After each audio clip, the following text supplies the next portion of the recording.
Hi, I'm Sylvia Nasar, and my book is Grand Pursuit, The Story of Economic Genius. The single economic fact that sort of mesmerized me and really, that I found so stunning was that in Jane Austen's lifetime, which was not very long ago, and a lifetime that we think of as taking place amid Georgian opulence, that the average Briton, the average person in the richest country in the world, didn't live any better in material terms than a Roman slave 2,000 years earlier. Okay, so the idea that for all of human history that we know about, almost all human beings lived sort of like expensive livestock. They merely survived. They lived, at subsistence, and it never got any better. All those centuries of brilliant, artistic, philosophical,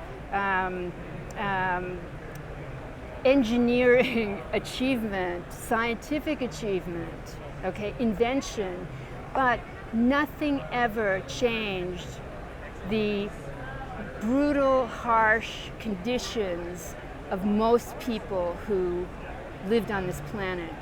And then, all of a sudden, only about 150 years ago, that changed. And the modern economic miracle began. And what is that? It's the ability to take the same resources, the same people, the same natural resources, and do so much more with them, so much so that in a few generations, the average person lives 10 times better, 2.5 times longer, and no longer lives like an expensive piece of livestock, has a life, okay? And that to me was so striking that it was something new. I mean, I learned so much from writing this book, and so much that contradicted my sort of high school history, okay? I mean, we think of Victorian England as, epitomizing the horrors of the Industrial Revolution. And of course, compared to the way we live now, there were plenty of horrors. Yet, that was the first society in which ordinary people, not people who had been born into a station of which, say, the Austens were the lowest level, but ordinary people actually saw their material circumstances, their living standards, and their choices expand. I wanted to know, did economics, which I studied after I studied literature, did economics, which came into being, modern economics came into being around the same time that living standards for the first time in history took off, did those ideas have anything to do with that development? It's very true that people, starting with Charles Dickens, people didn't set out to become economists or political economists, right? They started out to become philosophers or mathematicians or whatever, or novelists. And economics initially struck them as rather an alien way of thinking.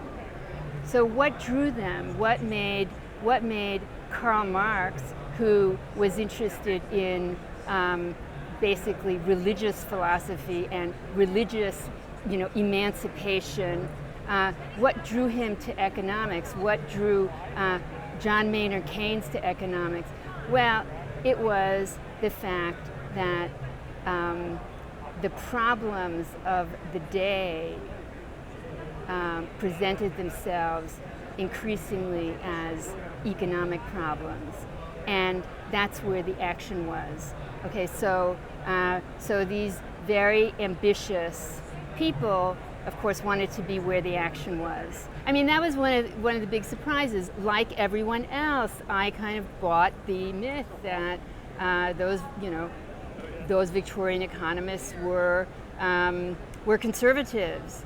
But it turns out that almost every single economist, every major thinker, and I focused on just a few individuals out of the hundreds, increasing number over time, and all of them were drawn to economics because they saw it as an opportunity to make the world a better place.